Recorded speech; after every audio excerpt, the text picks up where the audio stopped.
సభాధ్యక్షులు పెద్దలు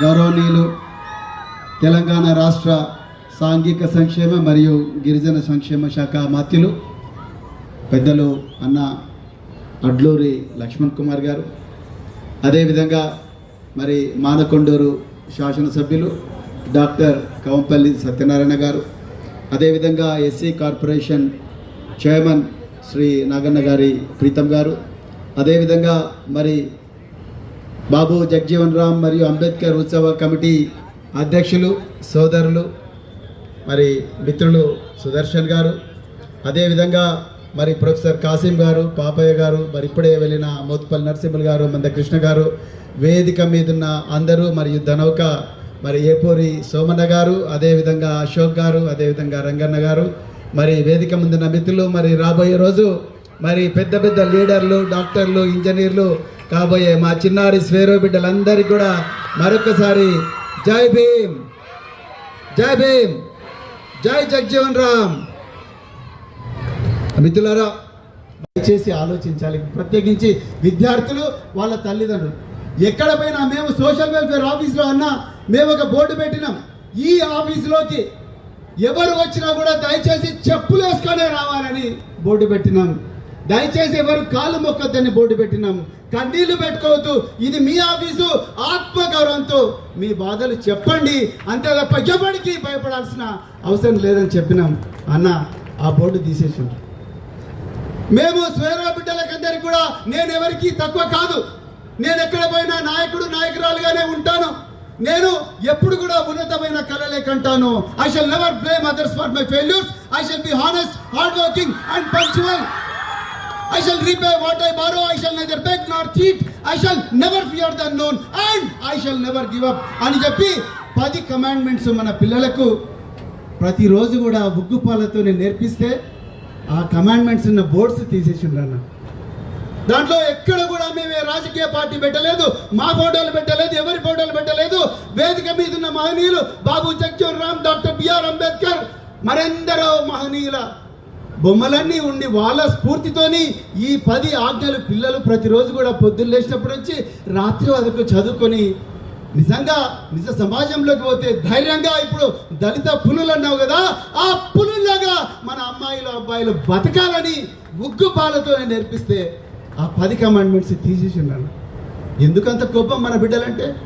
ఈరోజు పోయిన 2 వారాల క్రితం గౌరవ సుప్రీంకోర్టు ఎంత ఘోరమైన తీర్పిచ్చింది అంటే, ఈ దేశంలో ఎస్సీలు కేవలం హిందువులుగానే ఉండాలి, బుద్ధులుగానే ఉండాలి, సిక్కులుగానే ఉండాలి. వాళ్ళు క్రైస్తవంలోకి పోకూడదు, వాళ్ళు ముస్లింలోకి పోకూడదు, వాళ్ళు వేరే మతాల్లోకి పోకూడదు. అంటే మీరు ఉంటే హిందూ మతంలోనే ఉండండి, బుద్ధిజంలోనే ఉండండి, సిక్కిజంలోనే ఉండండి. మరి ఈ రూలు ఎస్టీలకు ఎందుకు లేదన్న? గిరిజనులకు ఎందుకు లేదు?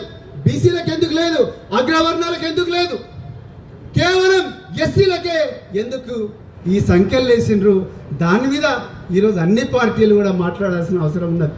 ఇలా లక్షల మంది వాళ్ళ ఇష్టమైన దేవుని నమ్ముకున్నారు. డాక్టర్ బాబాసాహెబ్ అంబేద్కర్ గారు ఆర్టికల్ 25 ప్రకారం ఈ దేశంలో పుట్టిన ప్రతి పౌరుడు కూడా తనకిష్టమైన దేవుణ్ణి పూజించుకోవచ్చు అని చెప్పినప్పుడు ఈ సుప్రీంకోర్టు ఎవరన్నా నాకు అర్థం కాదు. సుప్రీంకోర్టు నువ్వు ఏ దేవుని పూజించాలో కూడా నువ్వు నాకు ఎట్లా చెప్తావు?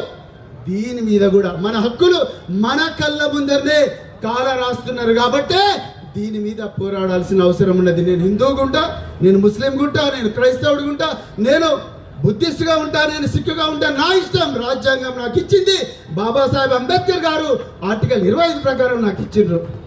మరి అలాంటి దాన్ని ఈరోజు మన కళ్ళ ముందరనే కాల రాస్తున్నారు. ఎస్టీలకు లేని రోలు, బీసీలకు లేని రోలు, అగ్రవర్ణాల్లో ఉండే వాళ్ళకు లేని రోలు కేవలం ఎస్సీల మీదనే రుద్దడం అన్యాయం. ఆ ప్రెసిడెన్షియల్ ఆర్డర్ 1950ని రద్దు చేయించాల్సిన అవసరం ఉన్నది. దాని గురించి కూడా తమరు కొంచెం ఆలోచించాల్సిన అవసరం ఉన్నది. అదేవిధంగా చాలా బాగుంటుందని చెప్పేసి మరి నేను రిక్వెస్ట్ చేస్తున్నా. అదేవిధంగా సైనిక దళాల్లో కూడా ఆపరేషన్ సింధూర్లో కూడా అమ్మాయిలు అబ్బాయిలు అందరు కూడా రకరకాల వర్గాల అగ్రవర్ణాల వాళ్ళే ఆర్మీలో ఉంటున్నారు. మన బిడ్డలు కూడా పేద ఎస్సీ ఎస్టీ బిడ్డలు కూడా మరి ఆర్మీలో అధికారులుగా పోవాలని ఆనాడు ప్రభుత్వం ఆర్మీ కళాశాలలు కూడా పెట్టింది. కానీ అవి కొంచెం ఇబ్బందికరంలో ఉన్నాయి. అందుకొరకు వాటిని కూడా మీరు కొంచెం ప్రత్యేకంగా దృష్టి సారించి ఆ బీబీ నగర్లో ఉండే కళాశాల కానీ, చైతన్యపూర్లో ఉండే లా కళాశాల కానీ, అదేవిధంగా ఇంకా ఎన్నో కళాశాలలు, అదేవిధంగా ఇంజనీరింగ్ కాలేజీలు పెట్టించండి. అదేవిధంగా ఆర్టిఫిషియల్ ఇంటెలిజెన్స్లో కూడా మన బిడ్డలు గొప్పగా ఉండాలని మొయినాబాద్లో కోడింగ్ అకాడమీ పెడితే ఆ కోడింగ్ అకాడమీ మూతబడ్డది. రేపు మన బిడ్డలు కూడా సత్య నాదెల్లలాగా, సుందరి పిచ్చాయిలాగా, లేకపోతే మరి ఇంకెంతో గొప్ప సీఈఓలుగా మన బిడ్డలు కూడా కావాలని చెప్పేసి మరి మా గొప్ప కళతో నాకు పెట్టబడ్డది. మీరు అక్కడ కూడా పోతే బాగుంటుందన్న. అదేవిధంగా మరి ఈరోజు నేను మీటింగ్కు లేట్గా రావడానికి ఒక చిన్న కారణం ఉంది. ఆ కారణం కూడా మీకు నివేదించాలి. నేను ఇక్కడికి వస్తుంటేనే మరి తెలంగాణ భవన్కు దాదాపు ఒక 40 నుంచి 50 మంది ఎస్సీ రైతులు వాళ్ళందరూ కూడా నాదర్గుల్లో 373 ఎకరాల్లో తరతరాలుగా వాళ్ళు వ్యవసాయం చేసుకుంటుంటే ఒక 3-4 పెద్ద కంపెనీలు వచ్చి వాటి చుట్టూ కూడా మరి రేకులు మరి కొట్టి మీరు ఈ భూమికి రావడానికి వీల్లేదు అని చెప్పి వాళ్ళను బౌన్సర్లు పెట్టి వాళ్ళను పారదోలుతున్నారు. అందుకొరకు మమ్మల్ని రక్షించండి అయ్యా అని చెప్పేసి వాళ్ళందరూ వస్తే వాళ్ళ బాధ వినడానికే కొంచెం టైం పట్టింది. ఆ విషయాన్ని కూడా మీ దృష్టికి తీసుకొస్తున్నాను. అందులో మెజారిటీ రైతులందరూ కూడా ఎస్సీలు ఉన్నారు. వాళ్ళ గురించి కూడా దయచేసి మీరు ఒక్కసారి ఆలోచించాల్సిందిగా కోరుకుంటున్నా. అదేవిధంగా మరి ఇంతకుముందే అశోక్ అన్న, రంగన్న వీళ్ళందరూ దళిత పులులమ్మ అనే ఒక పాట పాడడం జరిగింది. నిజంగా ఆ రోజు కారంచేడు సంఘటన జరిగినప్పుడు 1986లో ఆ సంఘటన జరిగినప్పుడు మేము ఆంధ్రప్రదేశ్ అగ్రికల్చర్ యూనివర్సిటీలో విద్యార్థులుగా ఉన్నాము. ఇదే ట్యాంక్ బండ్ దగ్గర బాబాసాహెబ్ అంబేద్కర్ గారి విగ్రహం దగ్గర ఆనాడు గద్దరన్న దళిత పులులమ్మ మరి కారంచేడు భూస్వాములతో కలబడి నిలబడి పోరు సలిపిన దళిత పులులమ్మ అని చెప్పి ఆ రోజు పాడిన పాట ఈ రోజు కూడా అదే పాట పాడుతున్నామన్నా. కానీ ఆ రోజుకు ఈ రోజుకు ఏం తేడా లేదన్న.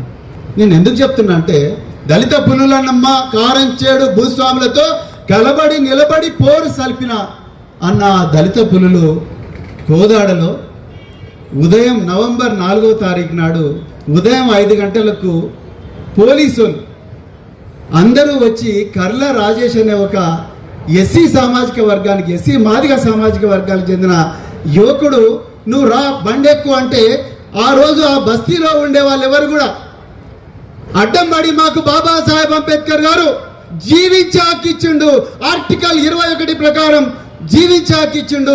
మా జీవించే హక్కున్న కార్యాలయానికి మీరెవరు, మీ దగ్గర వారెంట్ ఉన్నదా, మీ దగ్గర సమన్ ఉన్నదా, మీ దగ్గర నోటీస్ ఉన్నదా అని ఒక్కరు కూడా అడగలేదు.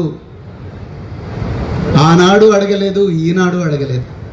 షాద్ నగర్లో ఎర్ర రాజశేఖర్ అనే ఒక ఎస్సీ యువకుడు రాత్రి 10 గంటలకు పోలీసు వాళ్ళు నిన్ను పిలుస్తున్నారా అని చెప్పి కొంతమంది గుండాలు ఇన్నోవాలో ఎక్కించుకొని పోయి నవాబ్పేట దగ్గర విపరీతంగా టార్చర్ చేసి, ఎందుకు టార్చర్ చేసిండ్రు, వాళ్ళ తమ్ముడు దళితేతర సామాజిక వర్గానికి చెందిన ఒక అమ్మాయిని పెళ్లి చేసుకున్నాడని చెప్పేసి ఆ అమ్మాయి అన్నలు, ఆ అమ్మాయి తండ్రి అందరూ కలిసి ఆ అబ్బాయిని రాత్రి వాళ్ళ భార్య ముందరనే ఎర్ర రాజశేఖర్ను కిడ్నాప్ చేసి నవాబ్పేటలో రాత్రంతా టార్చర్ చేసి చంపేసి ఘోరంగా నవాబ్పేట పత్తి చెల్లెల్లో కాలబెట్టి ఆ శవం 4 రోజుల తర్వాత దొరికి మహబూబ్నగర్ పోస్ట్ మార్టం రూమ్లో ఉంటే ఇది ఎవరిది అని చెప్పి చూసి షాద్ నగర్లో వాళ్ళ భార్యను తీసుకపోతే ఆ ఉంగరాన్ని చూసి ఆ కాడిన శవాన్ని గుర్తుపట్టింది అన్న.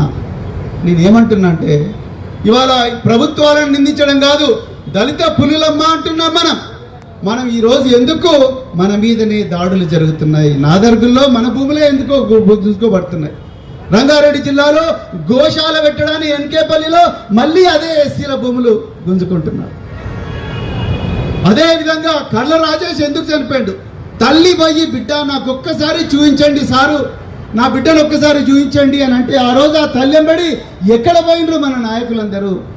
ఎందుకు మన కమ్యూనిటీ అంతా ఆ పోలీస్ స్టేషన్ పోయి మావాన్ని ఎందుకు పెడుతున్నారు, మావాన్నే ఎందుకు టార్చర్ చేస్తున్నారు, మావాన్నే ఎందుకు రోకల్ బడులతో చేసి టార్చర్ చేస్తూ ఉన్నారు, మావాన్నే చనిపోతున్న వ్యక్తిని ఎక్కడ మా మీద పడుతుందని చెప్పి హైకోర్ట్ అని ఒక కార్టిజాన్ ఇంజక్షన్ ఇచ్చి, స్టీరాయిడ్ ఇంజక్షన్ ఇచ్చి జైలుకు పంపించిండ్రు.